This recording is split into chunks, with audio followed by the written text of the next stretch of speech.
Hello everyone. And अभी कुछ दिन पहले नीट का एग्ज़ाम हुआ है, मैंने भी दिया है एंड आई फेल्ड अगेन क्यों बोल रही हूँ, क्योंकि मैंने इसके पहले भी एग्ज़ाम दिया है एंड लिटरली बहुत बार दिया है। सो बेसिकली मैं मल्टीपल ड्रॉपर हूँ, मल्टीपल टाइम्स ड्रॉपर हूँ। एंड मैं हर बार ये सोच के प्रिपरेशन शुरू करती थी कि हाँ, इस बार तो मैं अपना 100% दूँगी एंड इस बार तो मैं ये कर लूँगी वो कर लूँगी। पर धीरे धीरे साल के बीच में मुझे कुछ होता था, आई डोंट नो कि क्या होता था, और मुझ में एकदम ज़्यादा आलस, प्रोक्रेस्टिनेशन एंड पता नहीं क्या आ जाता था। जब मुझे ऐसा लगता था कि हाँ, मैं बहुत बढ़िया कर रही हूँ, लेकिन जितना रिक्वायर्ड होता है मैं उतनी ज़्यादा मेहनत नहीं कर पाई हूँ। हर बार ऐसा ही हुआ है। अब अगर मैं बताऊँगी मैंने कितने बार दिया है, तो मैं ये तो ऑब्वियसली अभी नहीं बताना चाहती हूँ, please and sorry for that, but मैं ये बता सकती हूँ कि I have given 5 years of my life to this examination. मैं हर बार बहुत मोटिवेशन के साथ अपना प्रिपरेशन शुरू करती थी, और मोटिवेशन मुझे इसलिए भी था क्योंकि मैं पढ़ाई में बहुत अच्छी थी, मुझे मेरा पोटेंशियल पता था कि बहुत ज़्यादा है, लेकिन मुझे पता नहीं धीरे धीरे क्या हुआ एंड मैं बहुत गंदी तरीके से फेल हो चुकी हूँ, और मुझ पर अभी एक फेलियर का धब्बा लग चुका है। अगर मैं बताऊँ कि मुझे ऐसा क्यों लगता था कि मेरे पास बहुत पोटेंशियल है, क्योंकि मैं स्कूल में बहुत ज़्यादा अच्छी थी पढ़ाई में, मुझे पढ़ाई करने में बहुत ज़्यादा मज़ा आता था एंड मैं पढ़ाई के सिवा ज़्यादा कुछ करती नहीं थी, और इसलिए मुझे हर बार लगता था कि यार मैंने किया है, मैं कर लूँगी एंड मुझे पढ़ाई पसंद है, मुझे पढ़ना है। एंड अभी भी मैं बता रही हूँ, मुझे बहुत ज़्यादा पसंद है कि मैं सारे कॉन्सेप्ट्स अच्छे से जानूँ, मुझे हर एक क्वेश्चन बने, मुझे बहुत पसंद है। बट साल के बीच में पता नहीं क्या होता है यार कि मैं ना धीरे ही पड़ जाती हूँ। जितना रिक्वायर्ड होता है मैं उतनी मेहनत नहीं कर पाती हूँ और फिर फेल हो जाती हूँ। अगर मैं बताऊँ कि मैं ऐसी कैसे हो गई हूँ, कहाँ से शुरुआत हुई, तो वो शुरुआत ऐसे हुई थी कि जब मैं अपना शुरू में जब मैंने ड्रॉप लिया था, मैं घर से पहले बाहर निकली थी एंड कुछ टाइम के बाद मुझे ये समझ में आ गया था कि मेरी पढ़ाई उतनी अच्छी है नहीं, एंड मुझे ये पता चल गया था कि मेरा इस बार तो होने वाला है नहीं। और उस फीलिंग ने यार मुझे ना इस ट्रैप में फंसा दिया था कि अब मैं अगली बार वापस से ड्रॉप लूँगी एंड अगेन प्रिपेयर करूँगी। पर वो जो 1 डेढ़ महीने का 2 महीने का जो टाइम था, उस टाइम पीरियड में मैंने इतना ज़्यादा एस्केप किया एंड इतना ज़्यादा मैंने पढ़ाई को इग्नोर किया कि उस समय पे मैं फ़ोन चलाने लग गई एंड मैं बहुत ज़्यादा यूट्यूब वीडियोज़ देखने लग गई, मूवीज़ देखने लग गई एंड रोस्ट वीडियोज़ देखने लग गई, कॉमेडी वीडियोज़ देखने लग गई, शॉर्ट्स, रील्स, मतलब इतना सारा मैं फ़ोन चलाने लग गई ना कि मुझे समझ ही नहीं आया कि मैं कब एडिक्ट हो गई। एंड लिटरली मुझे ऐसा नहीं है कि उसी समय समझ में आ गया था, मुझे बहुत ज़्यादा टाइम लगा है समझ में आने में। फिर मेरा जो एकदम ये फ़ेज़ है ना, मैंने, अगर मैं बताऊँ कि पूरे इस फ़ेज़ में क्या-क्या रियलाइज़ किया एंड कब-कब किया, सो बहुत ज़्यादा लेट हो चुकी थी। तब मैंने ये रियलाइज़ किया कि मैं पूरी तरह से ख़त्म हो चुकी हूँ। एंड जिस समय पे मुझे रियलाइज़ेशन हुई कि यार मैं यहाँ गड़बड़ की, उस समय पे मेरा अटेंशन स्पैन बिल्कुल ख़त्म हो चुका था। मैं कुछ भी नहीं पढ़ पा रही थी। मैं अगर बहुत मर-मरा के पढ़ती भी तो मैं सब कुछ भूल जाती थी 1 आध हफ़्ते के अंदर-अंदर। मुझसे क्वेश्चन सॉल्व नहीं होते थे। मेरा फ़ोकस एकदम ही ज़्यादा ज़ीरो हो गया था एंड मैं किसी भी चीज़ पर कंसंट्रेट नहीं कर पाती थी। मुझे ये समझ में आ गया था कि मेरे को फ़ोन का एडिक्शन हो चुका है। मैं उस समय पे भी, जिस समय पे मुझे रियलाइज़ हो गया था, मुझे प्रॉब्लम समझ में आ गई थी, आइडेंटिफ़ाई हो गई थी, उसके बावजूद भी मैं उस चीज़ पर काम नहीं कर पा रही थी, क्योंकि मुझे बाद में रियलाइज़ हुआ कि मैं सच में एडिक्ट थी यार। मुझे चाहिए ही था, मुझे फ़ोन चलाने को चाहिए ही था। मुझे पता था कि मुझे पढ़ना है, लेकिन मैं उतना ज़्यादा नहीं पढ़ पा रही थी। पर वो भी मुझे बहुत टाइम तक ये समझ नहीं आया कि मुझे सॉल्यूशन पे काम करना चाहिए, लेकिन मुझे उसकी अर्जेंसी फ़ील नहीं हो रही थी।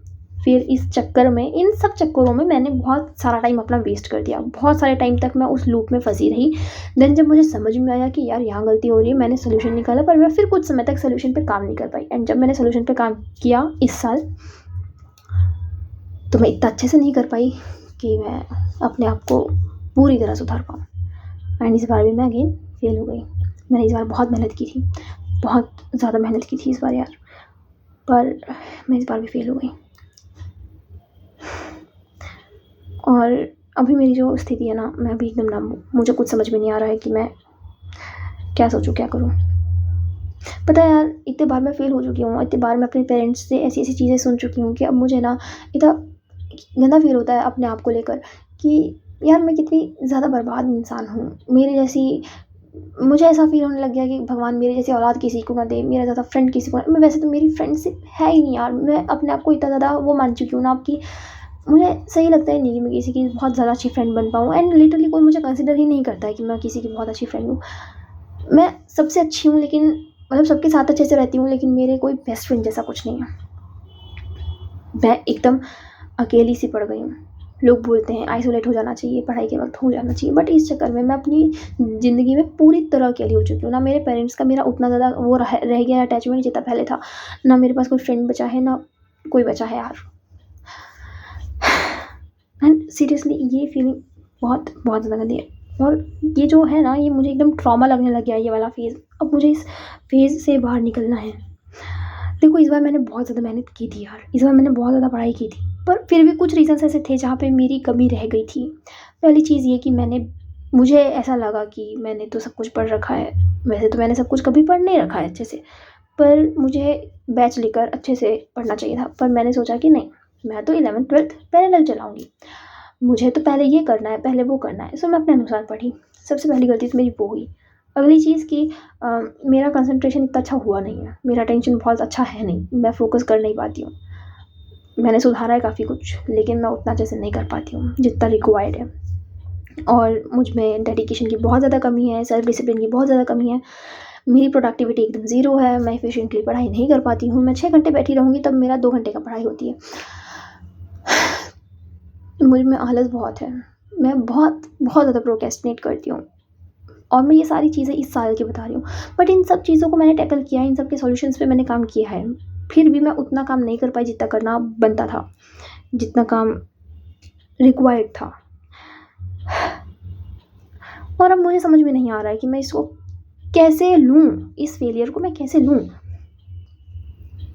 पर अब मैं मेंटली एग्जॉस्ट हो चुकी हूँ, पता है। अब मैं नीट से रिलेटेड कोई चीज़ नहीं पढ़ सकती यार, मैं सीरियसली बता रही हूँ। जिस दिन मैं पेपर देकर आई थी, मैंने अपने क्वेश्चन पेपर को दोबारा उठा के नहीं देखा है। 3 तारीख का पेपर था, मैंने 6 तारीख को अपने नंबर काउंट किए हैं कल।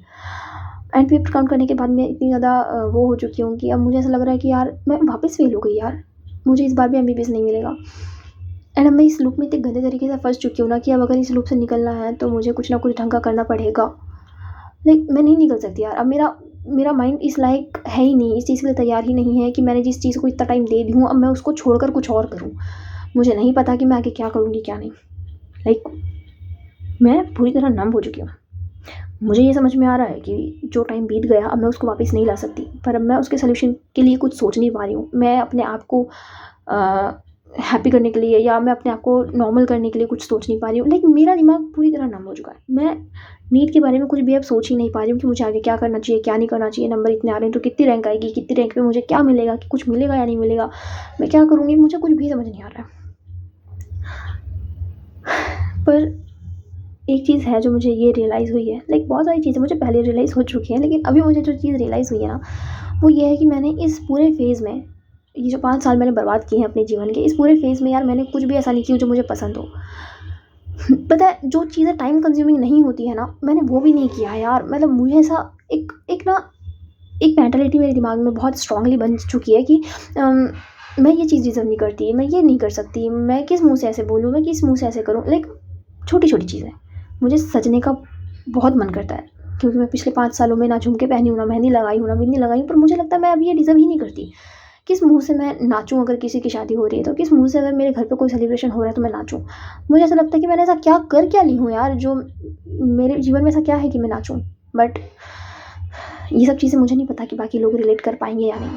पर जो मल्टीपल ड्रॉपर्स होते हैं उनके साथ ऐसी अतरंगी सी सिचुएशंस बनती है एंड प्रॉब्लम्स आती हैं। मुझे नहीं पता कि ये वाली प्रॉब्लम सिर्फ मेरे साथ है या बहुत सारे लोगों के साथ है, पर ये है, मेरे साथ तो है। एंड इस चीज़ ने ना मेरे जीवन को पूरा गंदा कर चुकी है, एंड मैं इतनी ज़्यादा बोरिंग इंसान बन चुकी हूँ कि मुझे ऐसा लगता है कि मेरे साथ कोई रहना पसंद नहीं करता है, मेरे साथ कोई भी फ्रेंड्स बनना पसंद नहीं करता है, मेरे साथ कोई भी मेरे कज़िन्स भाई बहन रहना पसंद नहीं करेंगे, क्योंकि मेरी इतनी बोरिंग पर्सनैलिटी बन चुकी है। मैं किसी चीज़ में ढंग का रिस्पॉन्स नहीं करती हूँ, ना मैं किसी चीज़ में बिल्कुल भी इंटरेस्टेड फील नहीं करती हूँ।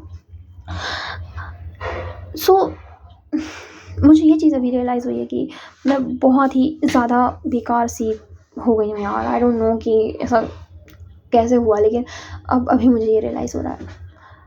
और मैंने अपने आप को इतना ज़्यादा आइसोलेट कर दिया है उन सब चीज़ों से भी और लोगों से भी जो मुझे पसंद थे कभी। लाइक फॉर एग्ज़ाम्पल, अगर मैं एग्ज़ाम्पल दूँ तो मुझे पेंटिंग करना बहुत पसंद है, पता है। बट मुझे याद नहीं है मैंने आखिरी बार कब पेंटिंग करी है। मुझे मेहंदी लगाना बहुत पसंद है, बट मैंने मेहंदी नहीं लगाई है। और इन सब के पीछे यार सिर्फ एक रीज़न है कि एक बार MBBS मिल जाए, फिर ये करूँगी, फिर वो करूँगी। मुझे नहीं पता ये माइंडसेट मेरे मन में कब आया, कैसे आया, लेकिन इन सब के चक्करों में मैंने बहुत टाइम से वो सब छोटी-छोटी चीज़ें भी नहीं करी है जो मुझे खुशी देती थी। मुझे नहीं पता इसे कोई और रिलेट कर पाएगा या नहीं, बट मेरे साथ ये सिचुएशन है, मैं नहीं कर पाती हूँ। मैं कोई हेयर स्टाइल नहीं बना पाती हूँ, मैं हेयर कट नहीं करवाई हूँ आज तक मैं आज तक मेकअप नहीं करी हूँ। मुझे नहीं पता कि क्या होता है मेकअप में, एंड काजल नहीं लगाया है मैंने बिंदी नहीं लगाया। लाइक इतनी छोटी-छोटी चीज़ें यार, इतनी छोटी-छोटी चीज़ें नहीं। मैं कभी घूमने नहीं जाती हूँ ये सोच के कि यार मैं किस मुँह से घूमने जाऊँ, मैं डिज़र्व ही नहीं करती हूँ।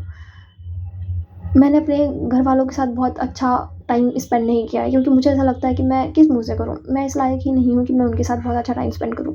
मैं अपने आप को दूर रखती हूँ, मैं इन्वॉल्व ही नहीं होना चाहती हूँ, एंड इस चक्कर में भी मुझे बहुत सारे ताने मिले हैं। मैं लिटरली बता नहीं सकती यार कि मैंने क्या-क्या सुना है, एंड यार मुझे नहीं पता अब कि मैं क्या करूँ, क्या नहीं।